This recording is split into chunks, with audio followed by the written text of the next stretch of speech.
ॐ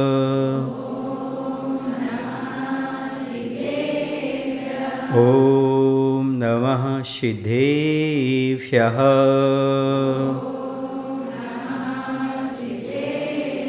ॐ नमः सिद्धेभ्यः।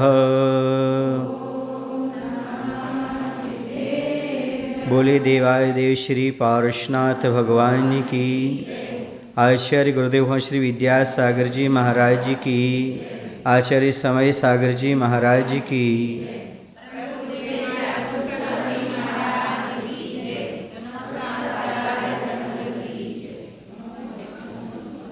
दुनिया में बहुत सारे लोग राग रंग की चर्चा करते हैं।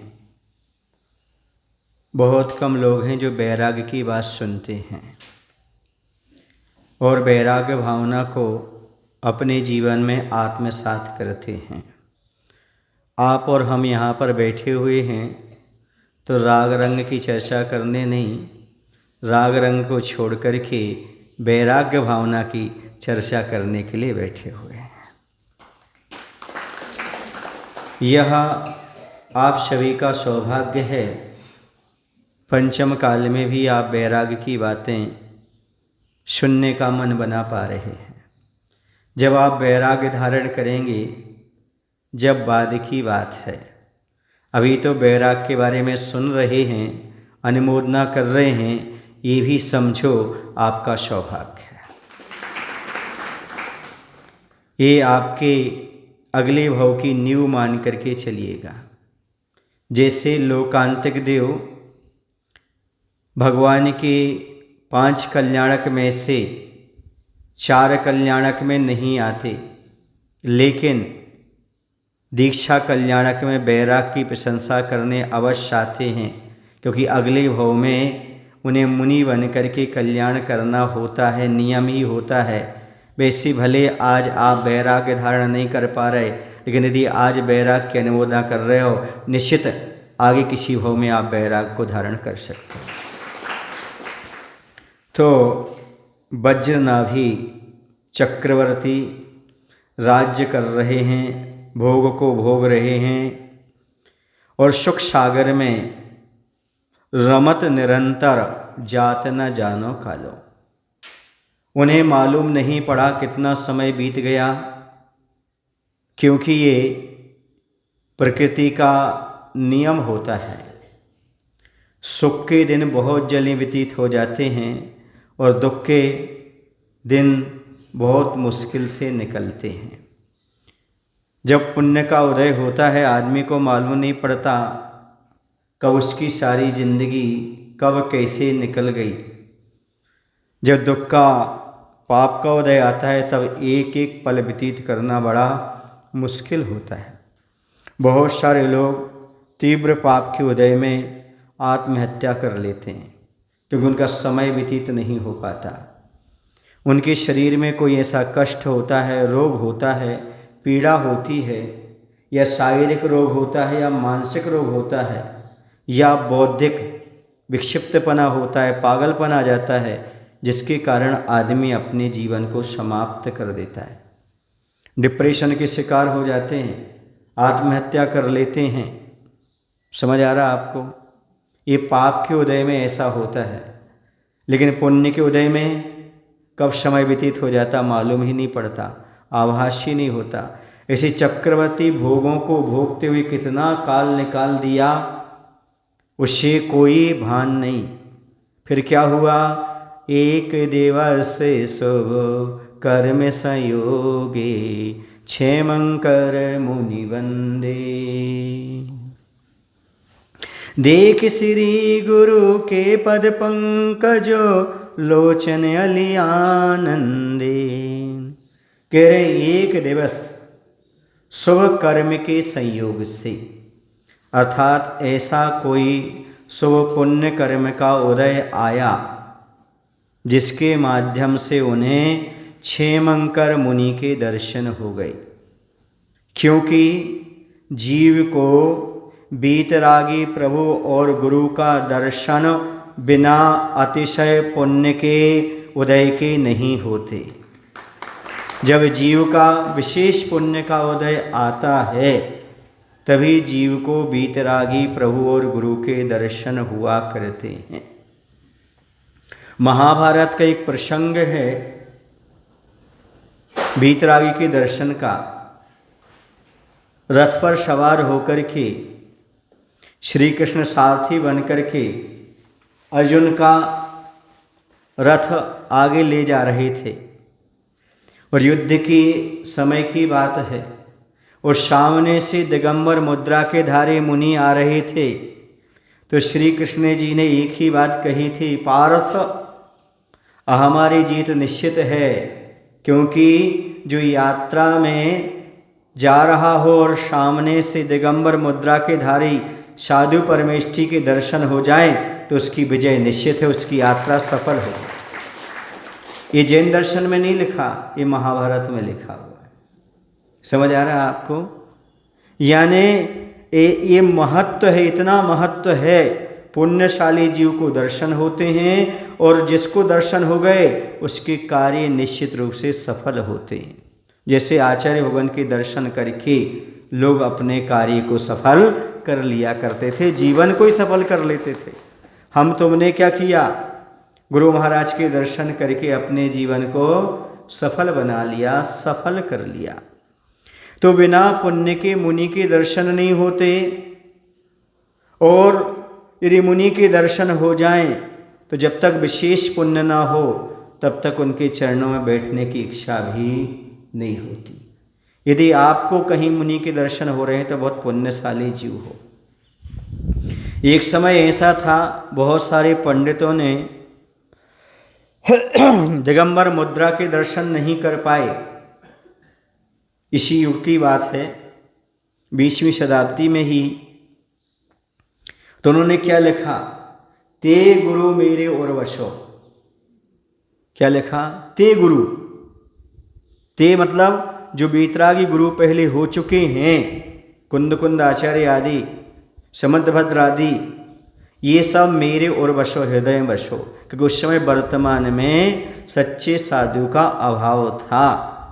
लेकिन आचार्य शांति सागर जी और आचार्य भगवंत विद्यासागर जी महाराज की कृपा से आज लिख सकते हैं, ये गुरु मेरे उर्वशो। ऐसे गुरुओं का दर्शन तो पहले ऐसा नहीं था कि पुण्यशाली जीव नहीं थे, लेकिन इस प्रकार का विशेष पुण्य नहीं था कि उन्हें साधु परमेष्ठी का साक्षात दर्शन हो सके।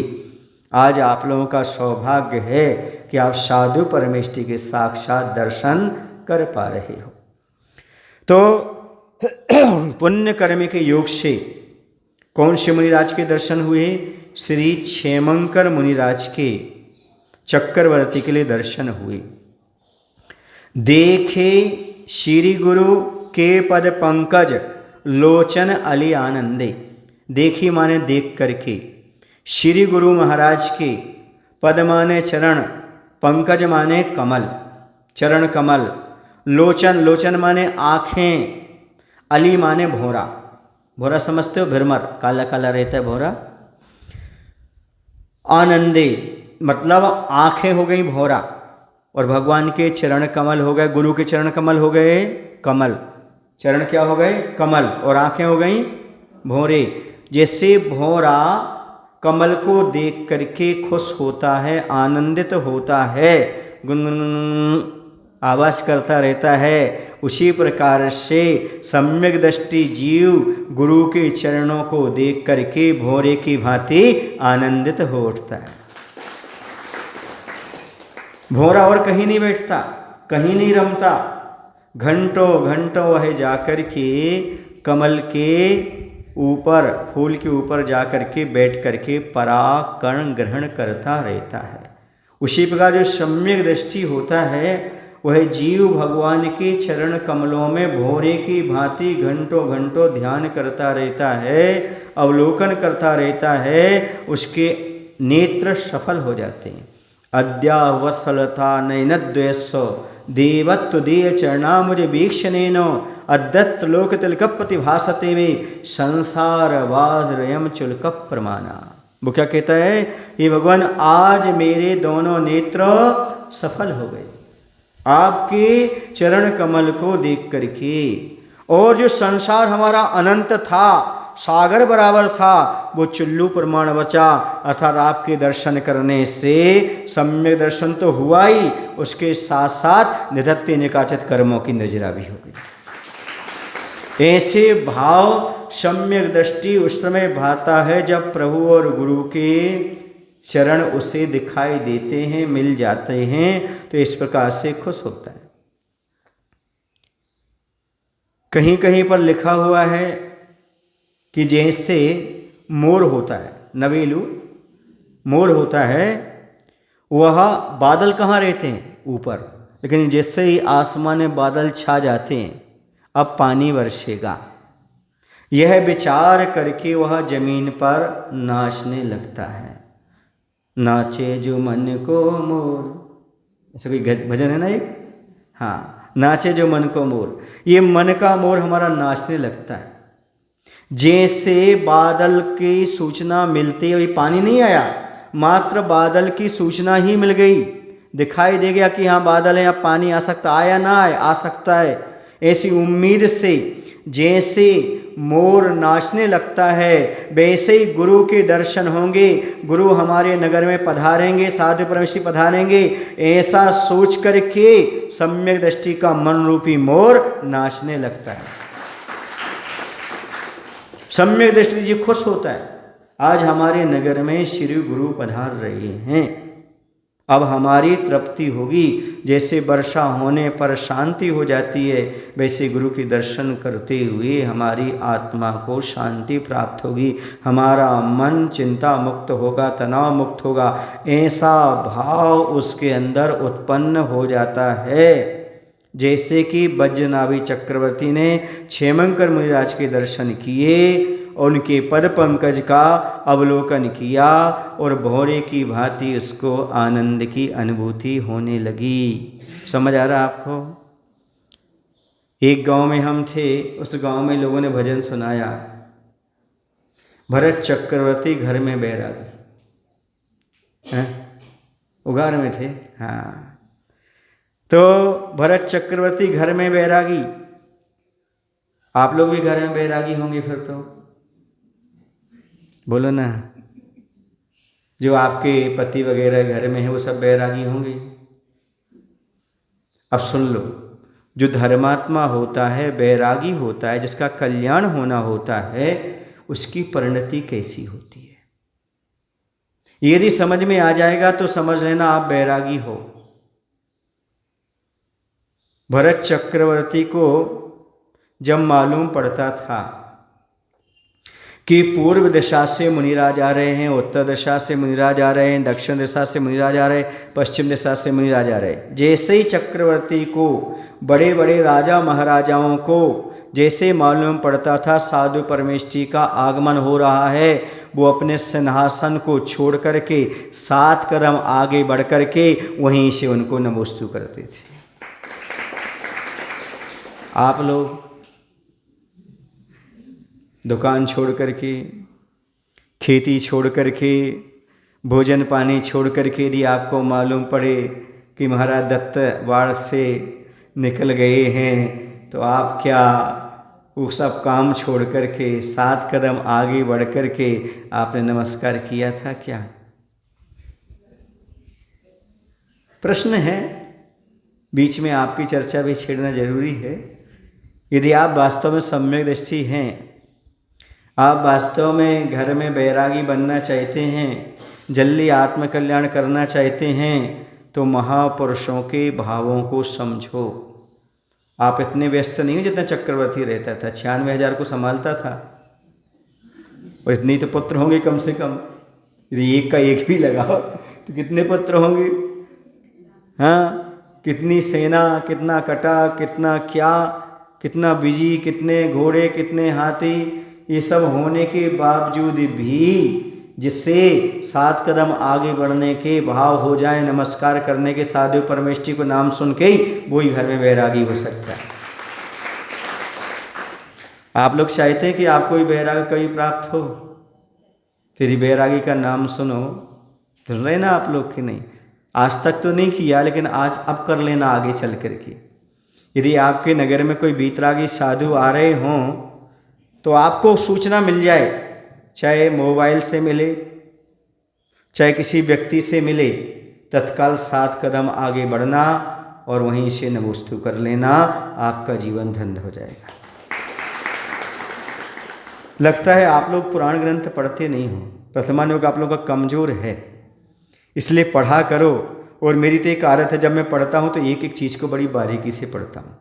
आप देख लेंगे, वो महाराज का नाम सुना, 7 कदम आगे बढ़ा, नमस्कार किया, चला गया, इसमें क्या लॉजिक है? नहीं, इसमें बहुत बड़ा लॉजिक है। जिससे वास्तव में गुरु के प्रति श्रद्धा आस्था है वो झूम उठता है। जैसे छोटे छोटे बच्चे होते हैं ना, पापा आ रहे, पापा आ रहे, अरे पापा आ रहे, वो बाहर दरवाजे तक जाता है, फिर लौट करके आता है, फिर झूमता है, पापा आ रहे, पापा आ रहे, बोलो ना। छोटा बच्चा नहीं झूमता है, हाँ, बुआ आ रही, बुआ आ रही। छोटी बच्ची नहीं घूमती, कहाँ आ रहे, कैसे आ रहे, कहाँ झूमते हैं, लवी नहीं झूमती, घूमती है, अबू आने वाली है, ये आने वाले हैं। तो जिससे प्रेम होता है और यदि मन में उसकी स्मरण आ जाए तो मन नाचे बिना रह नहीं सकता और पैर थिरके बिना रह नहीं सकते निश्चित। ऐसे यदि सच्चे में हमें गुरु से प्रेम है, सच्चे गुरु से, तो यदि हमने सुना है उनका नाम और हमारा हृदय गदगद हो जाना चाहिए। यही आस्था है, यही श्रद्धा है, यही बंदगी है मेरी कि नाम आया गुरु विद्या सागर का और झुक गई गर्दन मेरी। आस्था, श्रद्धा और बंदगी इसी का नाम है। जैसे अपने प्रभु और गुरु का नाम कोई लेता है, वैसे ही अपनी गर्दन अपने आप झुक जाना चाहिए। तो समझ लेना, ये हमारी उनके प्रति आस्था और श्रद्धा दृढ़ है, तभी हम उनको इस प्रकार के भाव कर पा रहे हैं। भले वो कितने भी दूर हों, लेकिन आप भक्ति भाव के माध्यम से उनको स्पर्श कर सकते हैं। जैसे आपके मोबाइल में 1000 किलोमीटर दूर रहने वाले की घंटी बजी, आप तत्काल उठाते हैं और उससे बात करने की आपकी इच्छा होती कि नहीं होती है? ऐसे आपको किसी गुरु का नाम सुनाई दे, वे सुर आ रहे हैं, आपके अंदर की घंटी बज जाना चाहिए, उनको नमस्कार रूपी वार्तालाप शुरू हो जाना चाहिए। तब समझ लो कि आपके पास सम्यक दर्शन है, आप घर में बैरागी हैं और आपको आगे चल करके वैराग्य प्राप्त हो सकता है। क्योंकि बैरागी के प्रति राग नहीं तो बैराग कभी नहीं हो सकता आपको। जिसे बैरागी के प्रति राग नहीं है उसे कभी बैराग नहीं आ सकता। और पंचम काल में सीधा बैराग किसी को नहीं आता, पहले किसी साधु से राग होता है, सुन रहे ना, फिर अनुराग होता है, फिर बैराग होता है। सीधा आज तक किसी ने बैराग धारण नहीं किया। आप भी किसी ने साधु के पास गए होंगे, साधु के पास बैठे होंगे, सुना होगा, प्रवचन आदि उनके संपर्क में आए होंगे, उनसे राग हुआ होगा पहले तो, फिर जब उनको उपदेश सुना होगा फिर अनुराग, माने अपनी आत्मा की चर्चा भी आपने सुनी, हमें भी कुछ करना है, और जब करना है तो संसार से वैराग्य प्राप्त करके करने के लिए तैयार हो गए। पंचम कर्म में सीधा किसी को नहीं होता, सुन रहे ना, किसी साधु से आरिका से जुड़ करके ही आज वर्तमान में कोई वृत्ति बन करके और आगे बढ़ता है मोक्ष मार्ग पर। समझ आ रहा ना? तो जब तक आपको बीतरागी से राग नहीं, तब तक समझना आपके जीवन में बैराग उत्पन्न हो नहीं सकता। किसी ने मुझसे पूछा था, महाराज आपके बैराग का कारण बताइए। मैंने कहा, मुझे प्रभु और गुरु से राग हो गया, यही मेरा बैराग का कारण हो गया।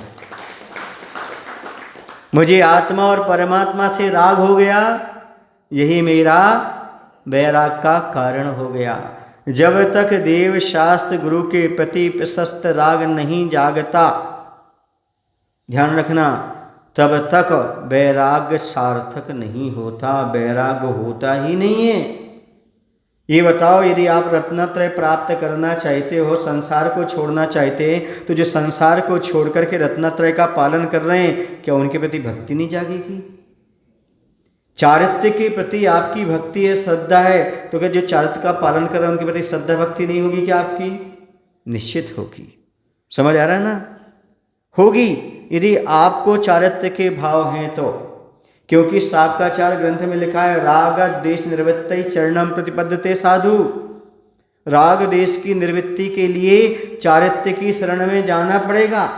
जब तक चारित्र्य की शरण में नहीं जाओगे तब तक राग देश जीवन से छूट नहीं सकते। मोह त्रिगुणापहरणे, मोहिनी कर्म का अपहरण हो गया तो सज्ञान वो आपके लिए सम्यक ज्ञान की संज्ञा प्राप्त हो गई, आप सम्यक ज्ञानी हो गए। फिर भी आपके लिए राग देश निवृत्ति चरणम प्रतिपद्यते साधु, आपको राग देश को छोड़ने के लिए साधु की शरण में जाना पड़ेगा। आचार्य श्री दो अर्थ निकालते थे इसका, चरणम प्रतिपद्यते साधु। पहला अर्थ निकालते थे चारित्र्य की शरण में जाना पड़ेगा, दूसरा चारित्र्यवान की शरण में जाना पड़ेगा। जब चारित्र्य लोगे तो कहाँ लोगे, कहाँ लोगे? गुरु की शरण में। तो गुरु कौन हो गए? चारित्र्यवान। तो या तो आप स्वयं चारित्र्य लो या चारित्र्यवान के पास जाओ, तभी राग देश का विमोचन होगा, वरना राग देश कभी छूट नहीं सकता। और वैराग्य भावना कभी उत्पन्न नहीं हो सकती जब तक आप गुरु की शरण आदि में नहीं जाते हो, तब तक आपके जीवन की शुरुआत संभव नहीं है। जिसके जीवन में गुरु नहीं उसका जीवन शुरू नहीं।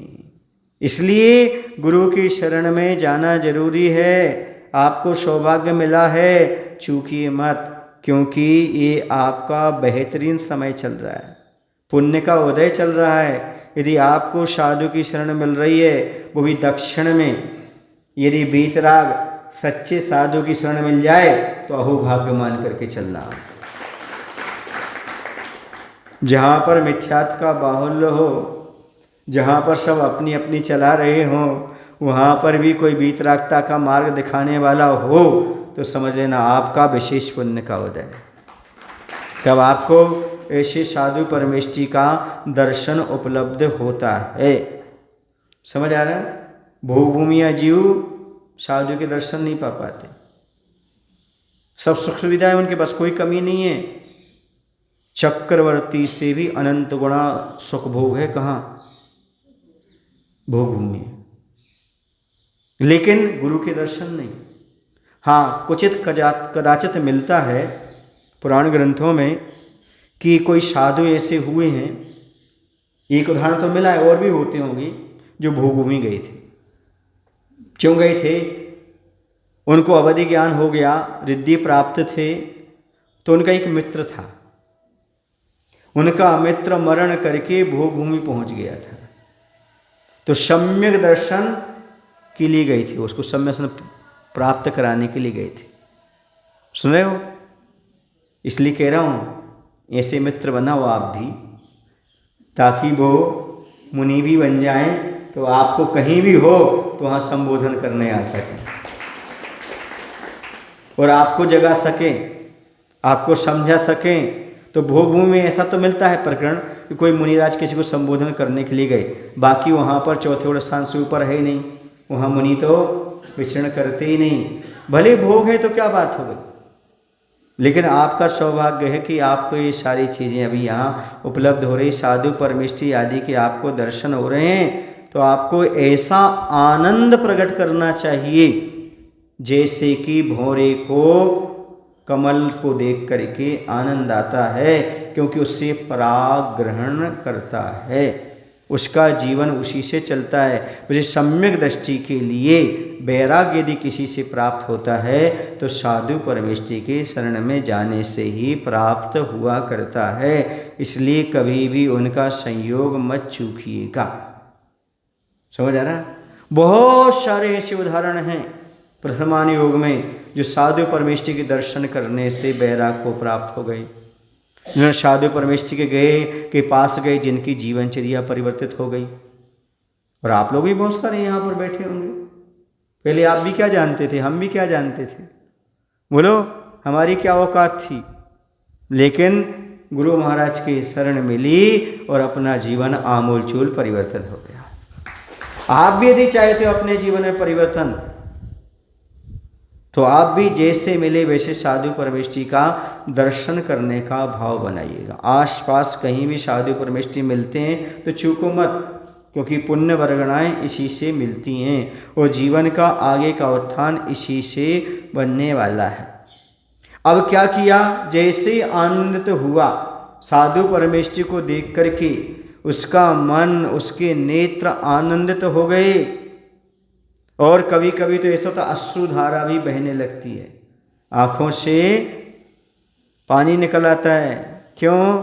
क्योंकि उपकारी गुरु के दर्शन करते ही अपने आप हृदय पुलकित हो उठता है, आनंद से हमारा हृदय भर जाता है। ऐसा लगता है जैसे आज हमें सब कुछ प्राप्त हो गया हो। हमारे उपकारी हमारे सामने हैं, जिनसे हमने जीवन पाया, सब कुछ पाया, आज वो हमारे सामने हैं। ऐसे भाव अंदर आते हैं तो आँखों से श्रद्धा प्रकट होती है, वाणी मौन हो जाती है, आँखें आंसू के रूप में बोलने लगती हैं। मैंने देखा बहुत सारे लोगों को, हमें और लोगों ने देखा होगा, जब गुरु से मिलते हैं, किसी से मिलते हैं साधे परमेष्ठी, तो कैसा होता है। लेकिन मैंने बहुत सारे श्रावकों को भी देखा है, वो आचार्य के पास पहुंचते थे और वहाँ जाकर के बैठ करके कुछ बोलते बोलते रोने लगते थे। एक बार तो मैंने पूछ ही लिया था आचार्य से, क्या हुआ, बेगमगंज की बात है शायद। एक सज्जन था, वह आकर के आचार्य के पास बैठ गया, दिल्ली का था, और बैठ करके बहुत देर से बैठा बैठा रो रहा था। तो मैंने उससे कहा, भाई जाइए आप, आचार्य को डिस्टर्ब होगा। तो आचार्य ने हमसे कहा, नहीं कुंथु, वो भक्ति कर रहा है। अब बोलो आप क्या कर रहा है, आंखों से आंसू आ रहे हैं, कुछ बोल नहीं रहा है और भक्ति कर रहा है। बाद में मैंने आचार्य से पूछा, आचार्य हमें बात समझ में नहीं आई, वो तो रो रहा था, आप कह रहे भक्ति कर रहे थे। बोले नहीं, उसको पहले ब्लड कैंसर था, उसको हमने ट्रीटमेंट बताया था, 4 प्रकार के रात्रि भोजन आदि का त्याग करवाया था, सब कुछ, और डॉक्टर ने मना कर दिया था। लेकिन बहुत दिन हो गए, यह स्वस्थ हो गया है। वह कह रहा है, महाराज आपकी कृपा से मैं स्वस्थ हो गया। इतना तो बोल ही पाया था, इतने उसकी आंखों से आंसू। तो मैंने भी सोचा, क्या सोचा बोलो आपसे, आस्था श्रद्धा जब प्रौढ़ हो जाती है, आस्था श्रद्धा जब प्रौढ़ हो जाती है, आंखें बोलने लगती हैं, वाणी तो मौन हो जाती है। अब प्रसंग आ गया तो बोल दे रहा हूं। आचार्य भगवंत कुंडलपुर के, उस समय 2006 की बात है, और प्रतिमा विस्थापित हो रही थी। उस समय उस मंदिर में से, आज का ही दिन है, 17 तारीख जनवरी है, तो वह प्रतिमा जो है वह विस्थापित होकर के नए मंदिर में जा रही थी। उस समय आचार्य दोनों हाथों में पीछे लिए हुए बड़े बाबा की ओर निहार रहे थे, और उनकी आंखों से झर झर झर झर आंसू बह रहे थे। बहुत सारे महाराज वहाँ पर उपस्थित थे, आर्यिका संघ भी उपस्थित थी। किसी महाराज ने बाद में आचार्य से पूछा कि आचार्य जी आपकी आंखों से आंसू क्यों निकल रहे थे? तो उन्होंने कहा, ये बहुत बड़ा काम होने के लिए जा रहा था, यदि बड़े बाबा को थोड़ा कुछ भी हो जाता तो समाज क्या सोचती, ये तो बड़े बाबा की कृपा है, कुछ भी नहीं हुआ। और फूल जेल से उठ करके बड़े बाबा वहाँ पर विराजमान हो गए। ऐसे आचार्य की आंखों से उस समय उपकार की दृष्टि से, भक्ति की दृष्टि से आंखों से आंसू बह रहे थे। वह देख करके लगा कि ये है आचार्य भगवान की श्रद्धा, और उस श्रद्धा का चमत्कार जो सारे विश्व ने अपनी आंखों से देखा। कुछ लोगों का कहना था कि प्रतिमा नहीं पहुंच पाएगी, कुछ लोगों का कहना था कि प्रतिमा में थोड़ा सा स्केच है, कुछ ऐसा है, टूट ना जाए, ये ना हो जाए। लेकिन याद रखो बंधुओं, ये आचार्य भगवंत की भावना थी जो सभी ने साकार होते देखी, और आज सभी बड़े महान मंदिर में बड़े बाबा के दर्शन कर सकते हैं। ये आचार्य भगवंत का महान उपकार हम सभी पर था। वह आज का ही दिन था, 17 जनवरी 2006। तो इस प्रकार से भगवान को देख करके, गुरु को देख करके हमारे आँखों से आंसू आने लगे तो समझना हमारा जीवन सार्थक हो गया। हमारा जो हमने जो अपने जीवनों से प्राप्त किया है वह कृतज्ञता हमने ज्ञापित कर ली, बहुत बड़ी बात होती है। क्योंकि बंधुओं, ये आंसू बहुत दुर्लभ है कृतज्ञता के। किसी ने हमारे प्रति उपकार किया हो, हम उसको याद रखें, ये बहुत मुश्किल है, बहुत मुश्किल है। और याद रखने के साथ साथ उनकी याद आ जाए जिन्होंने उपकार किया है, और आंसू आना ये और मुश्किल है। वो जिसके जीवन में आ जाए, समझो उसने अपने जीवन को धन्य कर लिया। तो इस प्रकार से आंखों में हर्ष अपने आप दिखाई देता है। कहते हैं आपके चेहरे की मुस्कान बताती है कि आपके हृदय में सामने वाले को कितनी जगह है।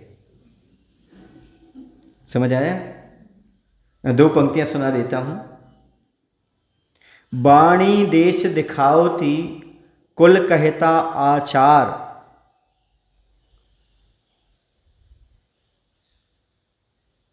बाणी देश दिखावती कुल कहता आचार। एक चीज भूल रहा हूं, हाँ, बाणी देश दिखावती कुल कहता आचार, व्यंजन तन दर्शावता हर्ष दिखावत प्यार। नहीं ऐसा मैं खोल दे रहा हूं। बाणी देश दिखावती, आप किस देश के हैं आपकी वाणी से मालूम पड़ जाएगा, है ना। आप कुछ ना कुछ ऐसे शब्द बोल देंगे, गार आहे चढ़िए दे, है ना, गारा, कुछ शब्द ऐसे बोल देंगे आप, आहे इदे, तो समझ में आ जाएगा आप कहाँ के हो, कर्नाटक के हो कि महाराष्ट्र के हो। समझ आ रहा है ना। हाँ जी, जो तो समझिए बुंदेलखंड का आदमी, इताएँ उताएँ बोल दे तो समझिए इताएँ बैठ जाओ, समझो बुंदेलखंड का आदमी। समझ आ रहा है ना आपको। तो वाणी देश दिखावती कुल कहता आचार, आपका आचरण कुल को बताता है, आप किस कुल के हैं।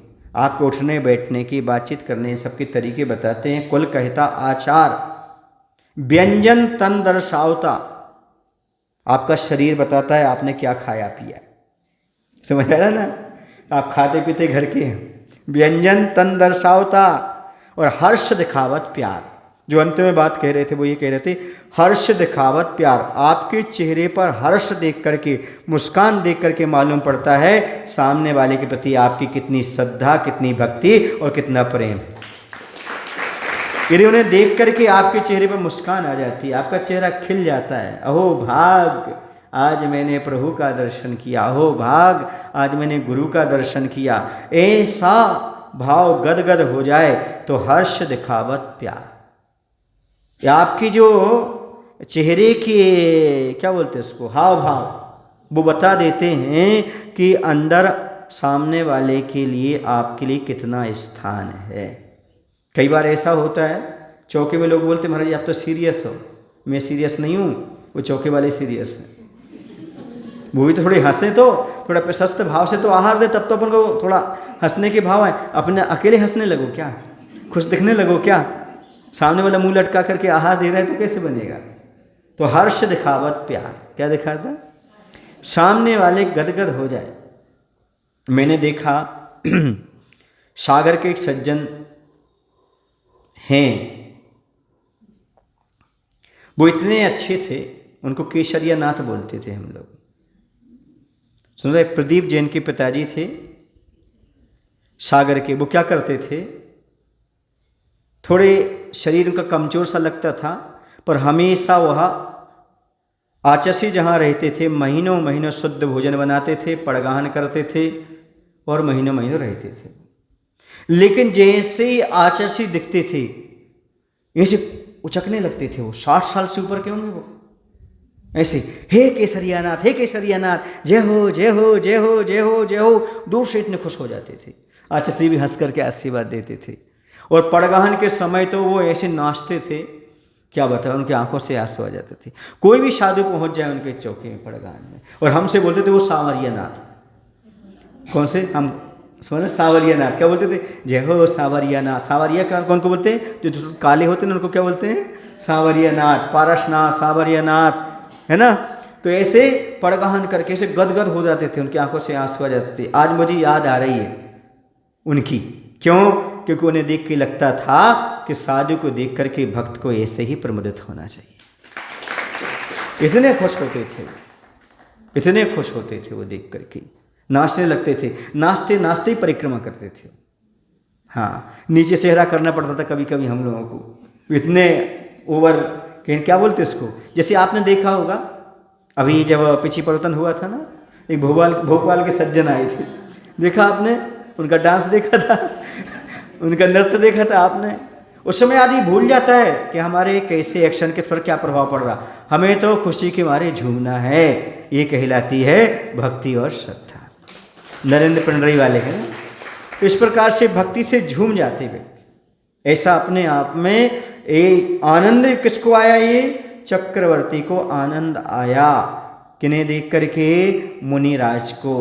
समझ आ रहा ना, भले बैरागी हो पर रागी को देख करके राग उमड़ आए तो बैराग सार्थक है। भले ग्रस्त बीतरागी का उपासक होता है, लेकिन याद रखो बीतरागी की भक्ति राग पूर्वक करता है। बिना राग की भक्ति कैसे होगी। मेरी तो सेवनी तासे करत पुकार, तुम बिन में व्याकुल भयो, जैसे जल बिन मी। ये सच है कि झूठ है, हमें तो नहीं लगता। जिस दिन आप भगवान की पूजन ना कर पाओ, उस दिन ऐसे तड़पते हो क्या। जिस दिन गुरु के दर्शन ना कर पाओ, ऐसे तड़पते हो क्या, जैसे बिना पानी की मछली तड़पती हो। तो समझ जाना कि अब हमारा कल्याण नजदीक आ गया है, निश्चित हमारा कल्याण होने वाला है। भगवान की भक्ति के लिए आपको ऐसा लगे आज तो कुछ किए ही नहीं, यदि भक्ति नहीं की तो, आज पूजन नहीं की तो कुछ किए ही नहीं। समझ रहे ना। आज से हम लोग कहते थे जिस दिन आप स्वाध्याय आदि ना करो, उस दिन समझना कि आज तो दिन निरर्थक गया। क्या गया, कुछ ना कुछ मनन चिंतन ना कर लो, आत्मा का चिंतन ना कर लो, तब तक समझ लेना कि आज तो दिन में कुछ किए ही नहीं। कहीं बैठ कर के आत्मा का चिंतन करो, मनन करो, स्वाध्याय करो, तब आपको लगेगा कि हाँ हमारा जीवन सार्थक हो रहा है। वैसे ग्रस्त जब गुरु के दर्शन कर लें, प्रभु का दर्शन कर लें, अभिषेक पूजन आदि कर ले, तब उसे लगेगा कि आज का दिन हमारा अच्छा गया, वरना निरर्थक गया। जैसे मछली पानी से बाहर निकलते तड़पने लगती है, वैसे ही आप प्रभु और गुरु से दूर होने पर तड़पने लगें तो समझना भक्ति सार्थक है। ये सार्थकता तभी है। आपको लग रहा था कि जब मैं चला गया था कि महाराज कब आएँ कब आएँ कब आएँ, कुछ लोगों तो लग रहा था, तड़प भी रहे थे, बार बार आ भी रहे थे, कुछ आहार देने भी आ रहे थे, कुछ बिहार में भी आ रहे थे, कुछ भैया वृत्ति में भी आ रहे थे। कुछ लोग नहीं आ पा रहे थे, मजबूरी हो सकती है ना, या दूरी हो सकती है इसलिए भी नहीं आ रहे हैं, ऐसा भी हो सकता है। पर मैं कहता हूँ यदि सम्यक दृष्टि हो तो आपको बेचैनी हुए बिना रह नहीं सकती, और गुरु कितने भी दूर हों आपको दर्शन के भाव लिए बिना हो नहीं सकते। निश्चित हजार परिस्थितियाँ आपके साथ कैसे भी निर्मित हो जाएं, लेकिन जिसके प्रति प्रेम है, भक्ति है, उससे मिले बिना तो रहा जा ही नहीं सकता, ये निश्चित है। समझ आ रहा है आपको। जैसे बच्चा अपनी माँ के लिए रोता है, रोता कि नहीं रोता है, वैसे यदि देवशास्त्र गुरु के प्रति आपकी रोना शुरू हो जाए, उनको पाने की इच्छा हो जाए, तो समझ लेना कि आपका जीवन क्या हो गया, धन्य हो गया, आपका जीवन पवित्र हो गया। आज इतना ही पर्याप्त समझता हूँ। अभी क्षेमंकर मुनि महाराज के दर्शन हुए हैं। अब दर्शन करने के बाद क्या करना चाहिए वो इनसे हम सीखेंगे। आप लोग सीखोगे किससे, चक्रवर्ती से। मुनि के अकेले दर्शन नहीं करना, फिर 3 प्रदक्षिणा देना, फिर पूजा आदि क्या करना, ये कल खोला जाएगा। बोलिए महावीर भगवान की जय। आचार्य गुरुदेव भगवान श्री विद्यासागर जी महाराज की जय। हे प्रभु